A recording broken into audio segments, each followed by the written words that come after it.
Hello guys, welcome back. In this video I'm going to show you how you can simply make a collage on Instagram stories. So first open up Instagram application and let's add some story here.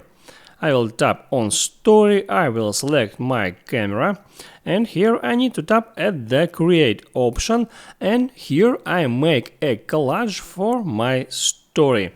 So first I can select background image. Just by tapping on this icon I can select any color that will suit me. Let it be this. So after that I can add here some stickers.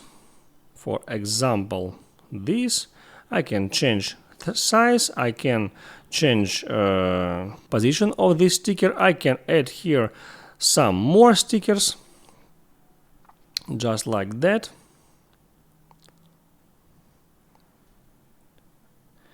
Also, I can add some text here. I can also select some text effects, then tap done, change position of this text, and now when I'm done I can send this collage to my story.